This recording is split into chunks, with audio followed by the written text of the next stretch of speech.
I now call this Housing and Community Development Committee meeting to order. Madam Clerk, roll call. You do the roll. Looking to my left, looking to my right, all members of council and committee are present. Call for approval of the minutes from March 24th, 2025. Second. All in favor? Aye. The ayes have it. Public comment on agenda items? No public comment? Okay, so today we have a presentation from Mr. Frank Farrakha from the Mary Fund. Councilman Green, thank you very much. Committee members, my name is Frank Farrakha. I'm the chairman of the board of the Mary Fund, a Connecticut-based housing not-for-profit. And I'm here to talk to you today about our projects in Chester. At front, I want to tell you that two things. One is that I'm here to talk to you today about both Benjamin Banneker and Daniel Scott Commons, which is a property down the street. The purpose of that is the owner of the two properties is the same, and in order to be able to wrest the property from the hands of the current owner, we need to acquire both. Yes, sir. I'm sorry. Your title is what again? Chairman of the board. Of the board, okay. Yes. And so we're here to talk about both properties, both desperately in need of attention. The second one is that I'm not here to ask you for money. I know that that's very important to put up front. I'm sure Chester has a lot of uses for its money.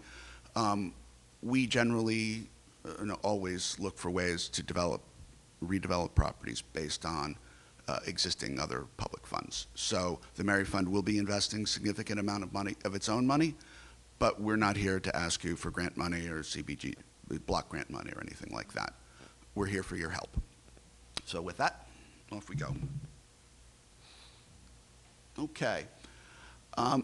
We're here to tell you what it is that who we are. You think it's important that you know who we are, what we're trying to do, what the hurdles are, how we can overcome these hurdles together, and at the end of the day, how we can have two properties that really befit the people who live in them. Click. Here we go. The Mary Fund. The Mary Fund was founded in 1979 by my grandfather for the purpose of acquiring, building, and supporting the development of hospice housing. In 1979, hospice was a kind of radical idea. People didn't support it. They thought there was all the issues. And at that time, what we had to do to advance hospice was to actually buy and build multifamily housing so that people could spend their last days in the properties that we had developed in Connecticut and New York. Somewhere around 2010, hospice, thankfully, became ingrained in culture. Insurance started to accept hospice, and the need for hospice homes went away.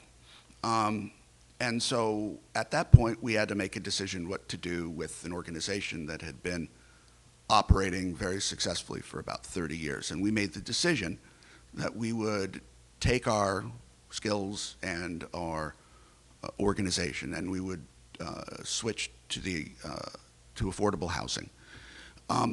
The focus in the affordable housing really pivoted off of hospice, which is that our goal was to make sure that we could help the people who have problems helping themselves, not for anything that they've done, but because of how life has taken them. And that then brought us to what we do exclusively, which is that we look around our two areas of operations, which are the area surrounding New Orleans and the area surrounding New York City, for homes that were purchased or owned by, I don't know if this is a term of art, but really bad people. People who steal the life out of a building and the life out of the tenants for the last dollar, who've taken places as which might have been really spectacular, like Benjamin Banneker when it was first constructed, into what it is now. And only just sort of sucking the money out of the poor people who are on vouchers or project-based and may not have a choice whether they can live there or not, but they have the right. and they have the right to live in a good place. They have a right, and especially one that's being funded by all of our tax dollars. So the projects we pick, they run the gamut, but really it's the history of especially Benjamin Banneker that brought us to this project and why we're eager to move it forward. And that's what brings the Mary Fund to Chester. The problem is not unknown. I've had some very, very interesting conversations with Councilman Green. I've had conversations with the office of Congresswoman Scanlon. I've spoken to people in Pennsylvania Housing, and we believe wholeheartedly that there's an alignment of mission of trying to figure out how to bring these properties back to where they need to be. And I think, and you correct me if I'm wrong because I'm not from your community, but I think it's important. It feels like these properties, to get these back, are important to this community as well. I believe that this large building sort of stands out amongst other ones. And I think not only is it good for the 72 families who live in the building, but I think this rehabilitation, if it could go forward, would probably be pretty good for the community as well. But our problem is math. These things cost money. We originally, when we first looked at the property, we saw that we thought it would cost a certain amount of money, and in a minute, Jeremy will come up and explain to you why things cost. But in order to get a property like this done, you have to develop different pockets of money. And the most important pocket of money is what can the property legitimately support safely with a mortgage? How much money can you borrow just against the cash flow of the property? And because of the damage that's been caused over the last 20, 30 years, we need to do a lot of work with that. Furthermore, the process is not going to be fast. And one of the things that we haven't figured out is how to take care of the tenants who have to live in conditions that are unfair for the next period of time that we can figure out how to get the construction completed. So there's a lot of questions, and as you know, all of these questions always boil down to money. And later I'll be explaining to you how we see that going forward and how we would desperately need your help and your direct action to help us get there. But keep in mind, it's all about the math. Okay, now we're going to talk about the properties, and I'd like to give it over to Jeremy. Good afternoon, everybody. My name is Jeremy Philo. I am the president of KMA Design Studio.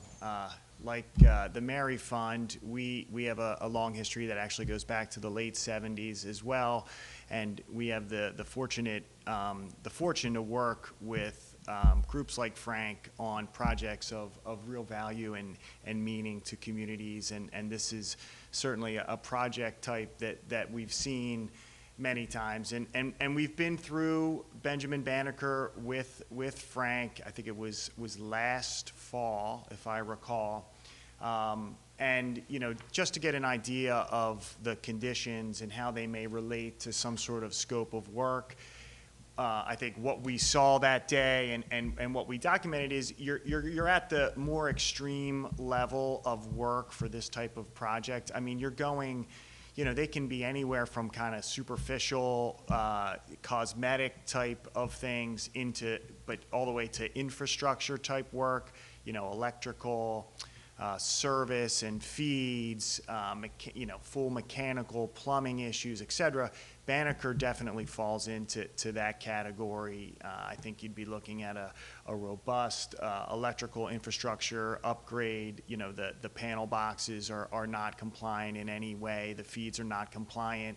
Mechanical, I think you could have also some environmental issues as it relates to mold and addressing those concerns and bringing up obviously the indoor air quality. In addition to that, energy envelope needs to be improved, windows need to be replaced, insulation needs to be addressed, and then you're talking about finishes, there's accessibility upgrades, et cetera. So it's a very comprehensive, study and level of work that would need to be documented for Banneker. Daniel Scott is a different type of building that's, more of a townhouse, I'll say garden style apartment, low rise. I think they're 2 and 3 story. They have their buildings, I think, that range anywhere from 4 to 9 apartments per actual building structure. A lot of the same issues, I think there are infrastructure issues. We have not been in that one. These are exterior evaluations. Certainly, they're not going to be meeting the current energy code. So there will be a lot of those same envelope improvements, insulation improvements, window improvements, exterior materials will need to be addressed along with interior. And then some of those changes could necessitate sizes in utility changes, whether it's gas, electric, et cetera. Those would be determined. But I think our evaluation on both of those is they range on the higher side of expected costs for the level of work that's needed.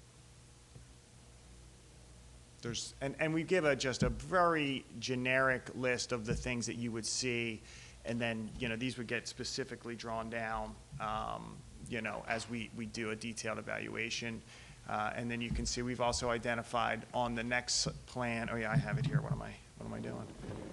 Right here is the sites related to Daniel Scott. So that's, the scattered site component. So again, very different than Banneker. And on the right-hand side is a list, and then associated just initial evaluation of construction costs for each. So I think on Banneker, we were at about $155,000 per unit cost, and and that's early evaluation. Daniel Scott, I think we were in $145,000 per unit renovation cost. Banneker is 70 units as it stands today, and Daniel Scott is 71 units in that townhouse garden style apartment.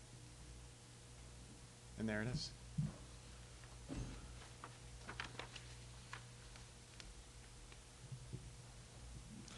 Okay, just to give you an overview of what it would cost to renovate these 2 properties. Just pointing out right there, it's about $320,000 an apartment to acquire them from the seller. By the way, the acquisition price is not based on anyone making a profit. That's the amount that's owed to the current lender for them to be able to release the lien. The seller makes no profit, or he shouldn't. Say that again? Yep, construction at $155,000 an apartment for Benjamin Banneker, and construction. Most of those financing costs are involved in the financing package that I'm going to talk to you about, and this is where we need your most help. But this should give you an idea. All right, so the 155 isn't shown here. That's just what, is it Jeremy or Jerry? Jeremy. No, the 155 is just number 2. That's the construction cost. When I said it, that's a per unit. Frank's then translating that over to cost per square foot. So they're, Well, no, yours is just hard costs, architecture, swinging the hammers. Mine is acquiring the property, paying the financing So you're costs. saying the 13.9 equates to 155 a unit? Right, Okay. yeah. It needs the work. So, here's what we are. Our plan is to marshal state and federal resources to get this done, and we believe it's possible. But we cannot do this without your direct and active assistance in us putting together. Our plan is twofold. One is to increase the availability of money to be able to service debt. And this would come through an assistance that we need with the existing project-based contract. Right now, the project-based contract, the one that was issued originally in 1976, lacks the ability to increase the federal rent subsidy to reflect rehabilitation. Most projects have what they call either an upward adjuster or a Chapter 15 increase that allows HUD to give more money to the property every month.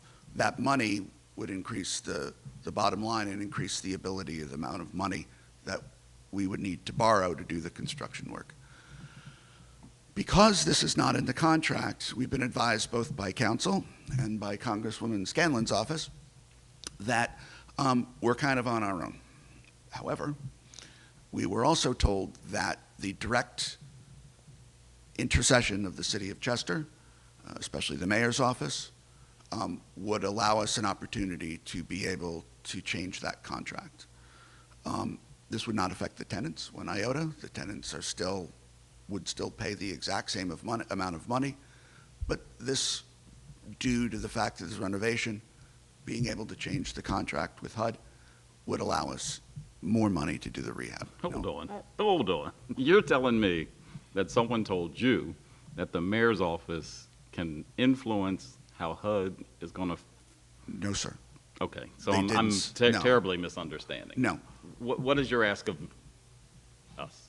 The Congresswoman's office has indicated that, and I guess I'm just paraphrasing here, that they can't help an individual entity lobby HUD. If they could do that, that's all they would be doing all day long, is taking sides. But they can assist cities in prioritizing projects that can at least get the attention of HUD.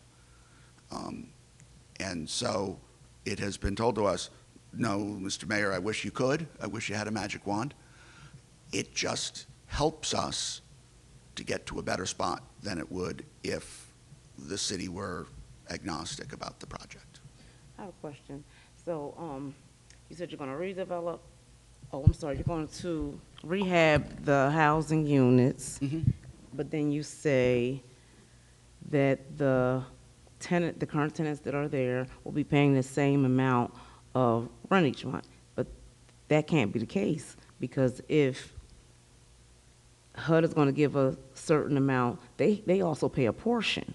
And and if it increases, then it's gonna be on the tenants to have to pay what the increase is, even though HUD is giving or allocating money to each of these properties. So the tenants will directly be affected by this change.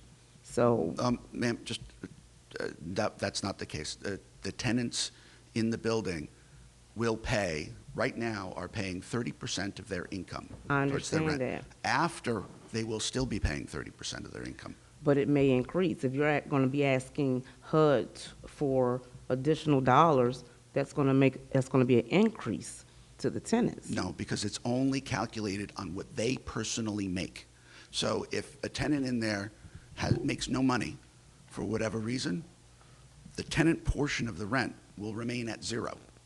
There is no, the amounts that the tenants pay are only related to their personal circumstances. The rent could be $50,000 a month, and if the tenant makes $1,000 a month, their rent is still going to be $300. I'm familiar with how the Yep. program works, but I do know that I just don't want it to be a cost on the current I have no problem at all tenants. in making the categorical statement that we would not raise the tenant's rent. I will make that statement, and I will make that promise. We believe strongly enough that the tenants, this cannot come out of the backs of the tenants. This is not our interest at all. And I'll be happy to provide you any information. My other question is, you said you guys been around since 1970, 79, right? 79. So what other developments have you guys done? Do you have data that supports what you're currently wanting to do? Sure. So we're actually doing one now in New Hampshire, and I'll be happy to I'm provide talking you. about from 1979 up to now. How many projects have you completed, and what was the outcome for those projects? 14, and all the projects are functioning very kindly. So Could I'll you be, supply us with that information? my pleasure. You can finish with your Thank you. presentation. And then the second process is to seek low-income housing tax credits from Pennsylvania Housing Finance. We've spoken to them. It is an interesting process, tax credits, but it is also a very political process.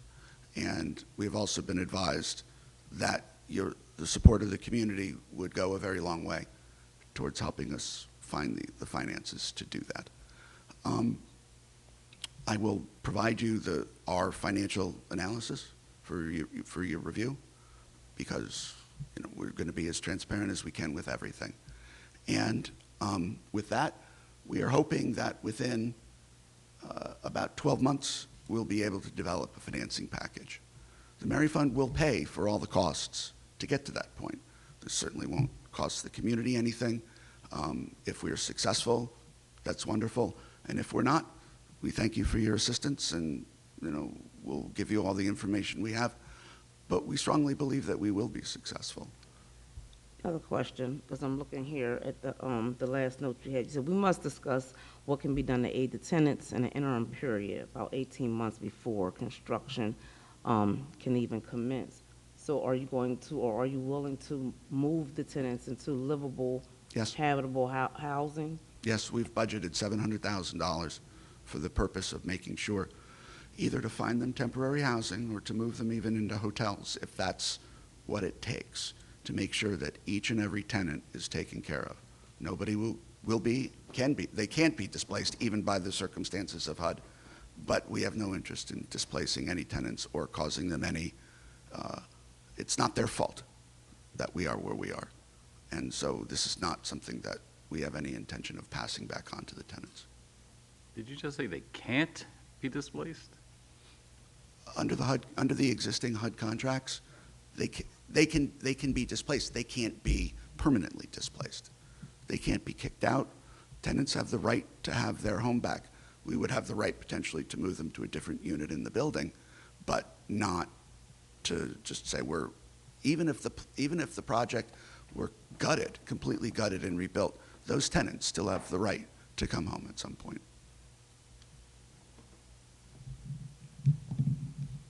So, okay. Like I said, it's a challenge, and it's the challenge that I think that is only successful if we can do this together. And our hope in the next short period of time is, if this is a project that you're willing to work with us on, that we can sit down and talk about how that can happen. The same point, we'll move forward, but essentially it's better with you. And so that's essentially the nub of our presentation. We've really come to like the projects and the properties, and we would like to work with you. So if you have any further questions, I'd love to hear them. I do. I want to go back to the financing page. You stated that the purchase price would be $4 million. Well, the $4 million is only going to the loan that's on the property from the bank. Correct. Correct? Correct. And so you mean to tell me that an owner is going to sell your property and make no profit off of it? He has an 8 REACT score on the property. Oh, what's that? The REACT, the score that HUD gives for the property condition, right now is 8 out of 100. It is more likely than not that if nothing is done, the guy is going to lose the HAP contract, and the tenants are going to be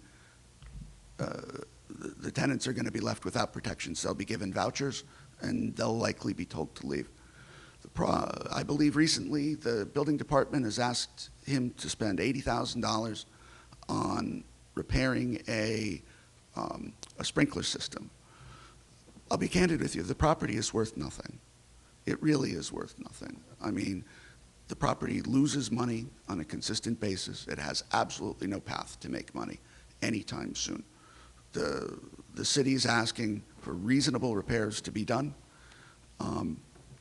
and questionable is whether they're even going to want to do those. Now, the lender, because the property is worth nothing, the lender will likely foreclose at some point in the future.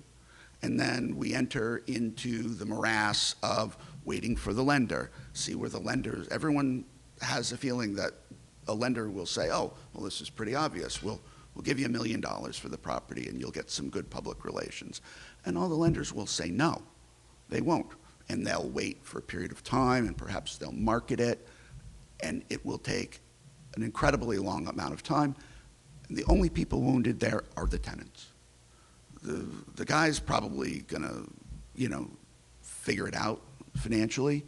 The lender will figure it out financially at some time, but years will pass before anything gets done. The building will get worse, and the tenants will be the ones bearing the brunt of all of this.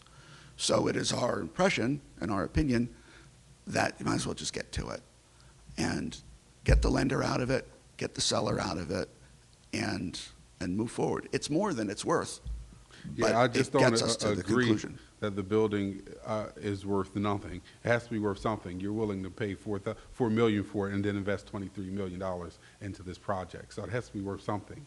And if I'm an investor, or if I'm a smart businessman, I'm not just giving up a building for free to say, okay, here, you can have the building and do whatever you want with it. That doesn't seem right to me. But It again, doesn't it's not make giving it sense up to me. for free. He's saving himself. The mortgage will be paid off. He'll be able to walk away from a bad situation. The reality is that the tenants pay the contract, including the tenant portion, is about $1,000 per apartment a month. So that's about $70,000 a month. But for that $70,000, landlord pays all the electric, all the water, all of the utilities, which in them, the property taxes, those costs itself work out to be about $62,000 a month, which leaves $8,000 a month to pay debt service, which is not even close to the the mortgage on $4 million. And it's not like you're raising rents because you can't. You have an existing contract. So he's stuck. A landlord in a market rate building might have a lot more options, but this guy doesn't. And your conversations with HUD, what does those conversations look like? They are highly, highly open to the idea of figuring out a manner to rework the contract. They know it's an issue for them. They have two choices. One is they can figure out a way to work with someone to rehabilitate the property. The other one is they can revoke the contract and give tenants vouchers and send them on their way. Those are the two choices that HUD has indicated that they will give. Now, under the current administration, things will take time and they're confusing for all of us. We don't really know what the reality is from day to day. But what we do know is that between the intervention of the Congresswoman and between your visit to the property, which made some media attention, they're very much paying attention. I'm a little pissed right now, not at you, Oh, thank you. but it sounds like HUD talks to you more than they talk to me. I'll just leave that out there. No, I think that's fair enough. Mayor, you can ask your question. Wow, okay. You said there's a lien on these properties as well? Did you say that? Or did I hear you wrong? There's small liens on the property. Okay. There's not Small enough to be All right. significant. Boy, so much here. Thank you for offering to come down and fix this. Thanks for having me. I appreciate it. I don't understand it as a businessman, but you're the businessman. So the one thing that sounds pretty clear, you're trying to work out all this financing, and it's going to take you about 12 months. So does that mean you're not looking to make a purchase before the 12-month period?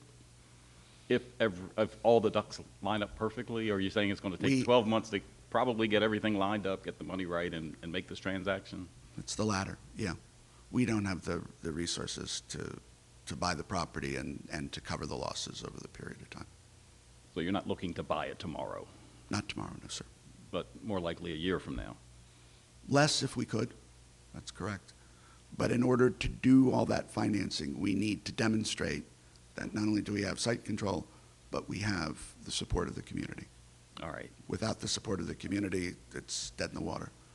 So if I put my project manager hat on, I look at that through line that has to work, and that's the tax credits.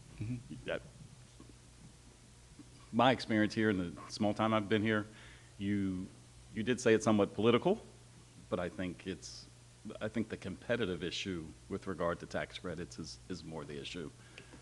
It's a competitive process to get these tax credits.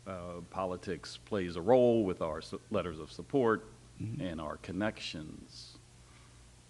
But if the tax credit piece doesn't come through within the next 12 months, is this project, or are you out?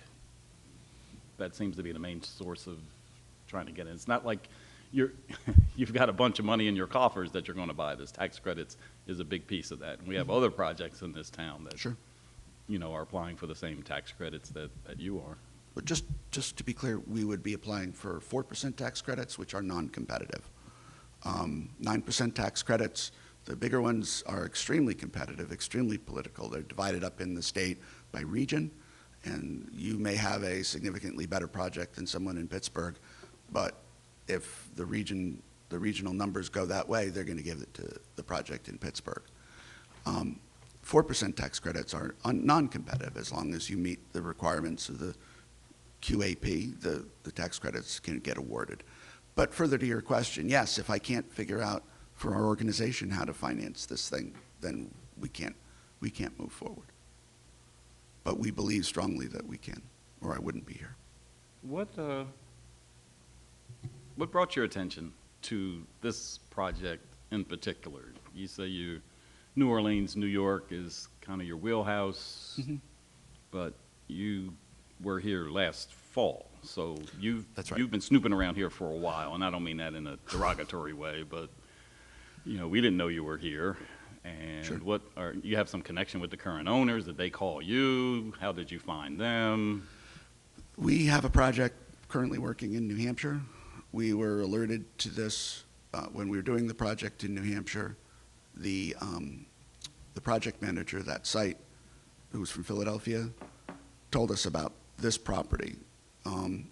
We came and looked in and we spoke to the owner. And Well, did they tell you to look at it in terms of you being a savior, or why did they direct you? that very same way. Our projects are not, the projects that we do are never, on the face of them, exciting. The projects usually in places that have problems either drawing capital or drawing people to come fix them. I be honest with you, my daughter lives in Washington, and he told me about the site, and I drove by on my way back to Connecticut. But I was really quite taken with the building and the area. I didn't really know much about Chester, just how different it is, even just from Philadelphia up the street, and sort of how the community functions. So it intrigued me. And then one of our project managers, I gave it to him for about 6 months, and just was difficult talking to the owner. And not that it was on a back burner, but it wasn't front burner. And then the fella called us in a raging panic about the time that the city went into the building, and that brought everything back. And that's where it was, just take it off my hands, please, get it out of my life. Is there anything you can do to help me? And that's when we realized that, it's an opportunity, and that there are some tenants who are in really bad way because of this. All right, so if you're new to Chester, and this is kind of the scope of work that you do, did you look at the other project-based properties here in Chester that are in as bad or worse shape as this Banneker? I'm trying to sure. understand how Banneker became the target when we have several others around here that could use angels like yourself. And if you haven't, I would wonder why you didn't know that they were here, that they are in similar situations, and then evaluate amongst the half dozen or 10 or so that we have here, what would be the, some analysis as to choose which one or two that you'd want to work on. I'm just really surprised that the Banneker is the only thing you've seen here. And we never came to plant the flag in Chester. We never said, okay, we need to make Chester part of our of our world, because that's not how we generally work. We are a volunteer board, we're volunteer driven, we have 4 staff members.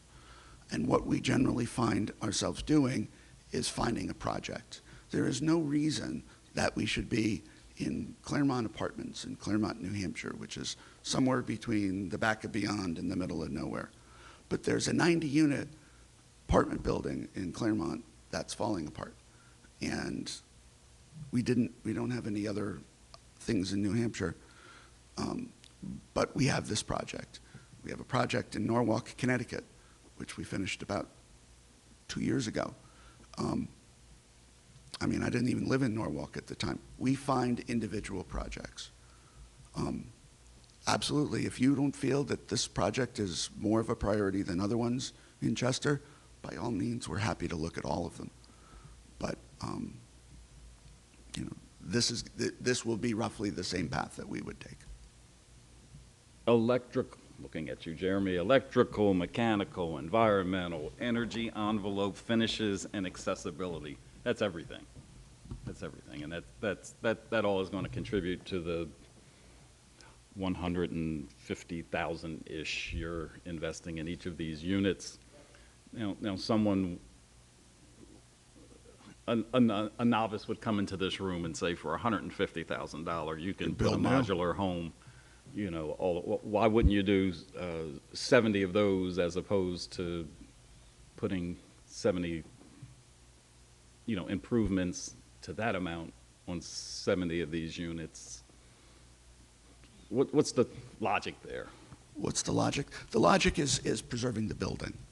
If, again, this is all about the wishes of the community.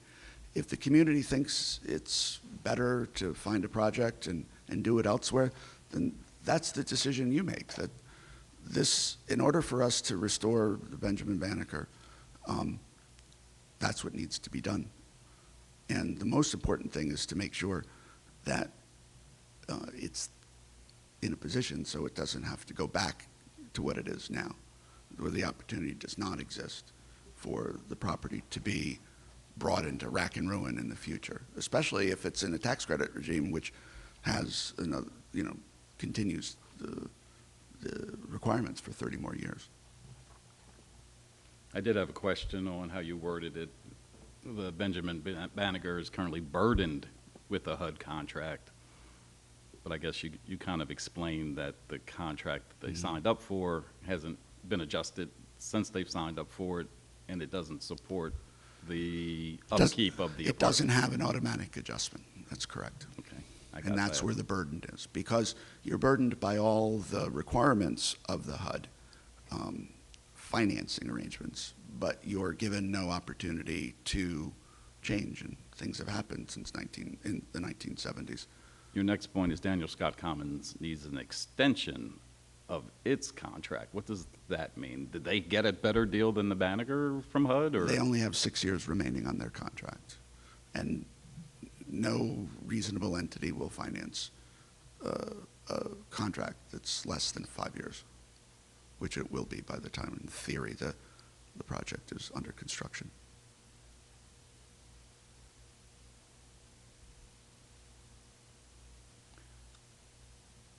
On a scale from 1 to 10, 10 being most likely, what is the likely chance, or, you know, give it to me in that scale, that you can pull all this together within the 12-month period? 8. Okay. Well, I actually, let me amend that slightly. 30 days, the first 30 days, just to make sure that everything is good, which I think it is. After that point, 8, yeah. And then on the page with these guys? Yep. Second to last one, the Mary Fund will shoulder all costs of development and applications, fulfilling its requirements, about $600K. That's, I guess if I read that, that says that's the amount of skin you've got in the game on a $47 million project. Correct. Yeah. But again, I need to make this very clear. We are a not-for-profit. We're not You'll see in our numbers, there's a developer's fee that's permitted to be charged. We subsume the developer's fee to the project. All of that money is not, none of it's going to us. And we're happy to share and be audited to your heart's content. This is not an attempt to try to make money. Okay. I'm sure there's going to be a lot more questions, probably some more right now. But you're not standing here today expecting us to run around town waving the flag, telling our residents, there's a buyer out there, somebody's going to come in and save the Banneker and Daniel Scott. No, I wouldn't ask you to do that. But Okay. what I would ask you to do, and the biggest ask of all of this, is to be partners with us when it comes time to lobby, propose, support the people that we're looking to come up with the funds to be able to do the project. Okay. That's No, fair. as a matter of fact, I think it would be highly counterproductive to do that. That puts too many expectations into the ideas of the tenants and the people in the community that something's going to happen soon. And it's not, but it will happen. Yeah, there's a lot of happening soon stuff that we're talking about on a daily basis. That Yeah. is not consistent with Well, yeah, what could end up being a great thing. America is full of signs coming soon that are getting old and yellow, and you know the sunlight hitting the sign in the window. I know it's not good. It's not good for us. You know, hopefully we can work together, and there comes to a point where everyone feels that we've gone over that tipping point, and we can say it. But until that time, no, there's no benefit in that. I mean, in the perfect world, I wish this works, and then you can start looking at some of the other ones if it made sense. Be fantastic. I would love that to happen, but that's it for me. I think the mayor raised a good point when he talked about the $23 million number. You know, if you guys are spending $150,000 per unit to fix up, but I would imagine for $23 million, you can build something brand new from the ground up with probably the same amount of units as the Bannekers, or close to it. I'm not sure what the construction cost is nowadays, but $150,000 for an apartment, to construct an apartment sounds somewhere in the ballpark. You're about $200,000 a unit if you were to take the exact same structure, which is a high-rise building or a mid-rise elevator building. You'd be more about $200,000. But don't forget that those costs are, especially in the world of affordable housing, only about 50% of the overall costs. Again, the financing costs are high. The pursuit costs, the architecture, the work, the time, the planning, those numbers add up. The acquisition of the land, obviously, free land is the best of all things. But yeah, it adds up. My personal view, it's probably about, I think you would find it to be similar. And so with that being said, it wouldn't make more sense for you to build from the ground up, or is that not your specialty? You don't just build units from the ground up. We do not do You ground guys up. You're just not a rehab. developer. What's that? You're not a developer. We're not a developer, Right. no. We do Okay. rehabs. Sure, please.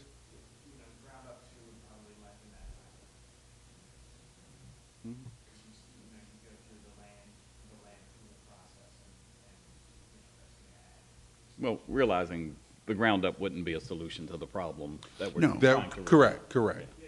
I was just wondering, like, why not build from the ground up? Why tackle a project like this? We've never done ground up, and I've never been involved in a ground up project before. So I never gave it a thought. I would really like to see the different projects that you Absolutely. guys have done and what their outcomes were, or are they all in a good standing now? These different projects that you performed before? That's correct, yeah. How many? 14. 14. Have they all been in urban areas?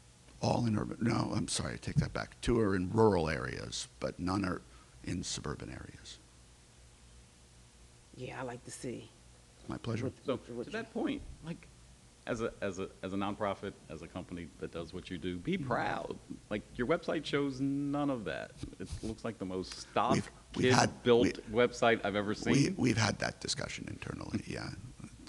We need to do some work there. All right. Any more questions from the committee? I have not. Any questions from the public? Lisa? Yes. Lisa Gaffney is the director of the Chester Economic Development Authority.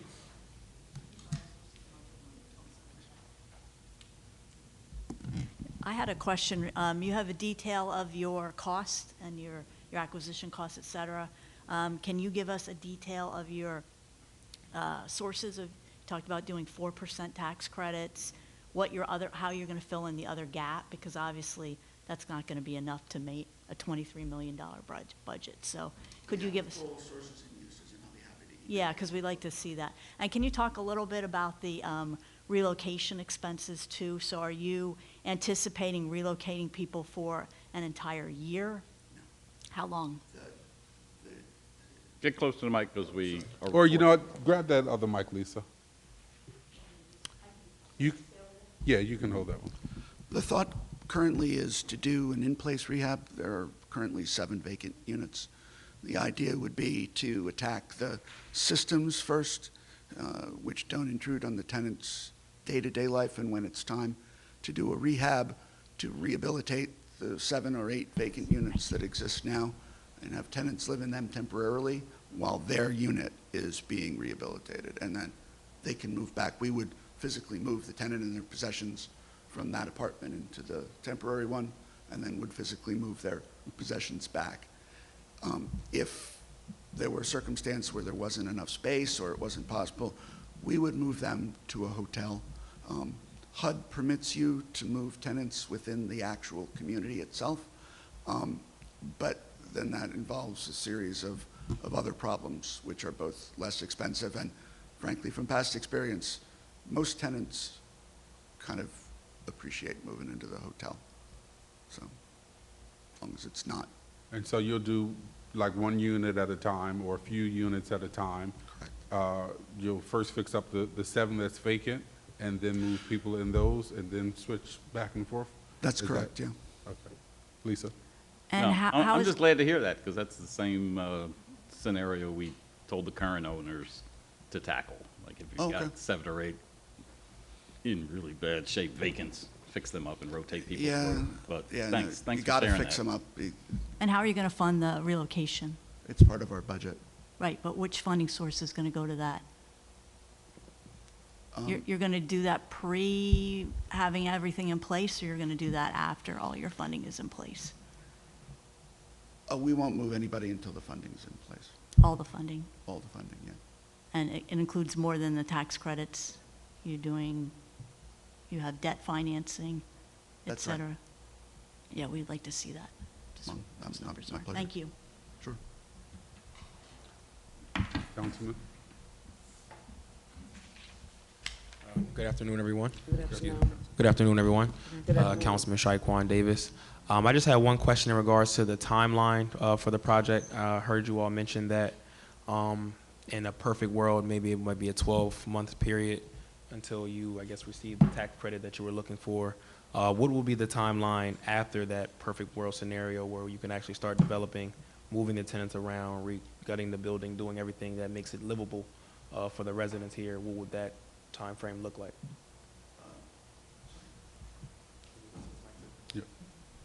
Once the financing is in place, the renovation would begin almost immediately. Okay, and as far as once the renovation starts, do you all and your team, your project managers have a start and end time once everything is like developed and ready? A year to 16 months? Construction work would take, between 12 and 16 months.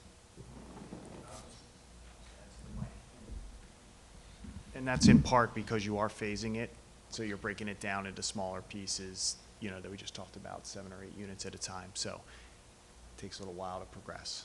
So, And you would be the construction manager? well, we'd be the architect developing them, and then we would have someone on site working with the construction manager once that's selected.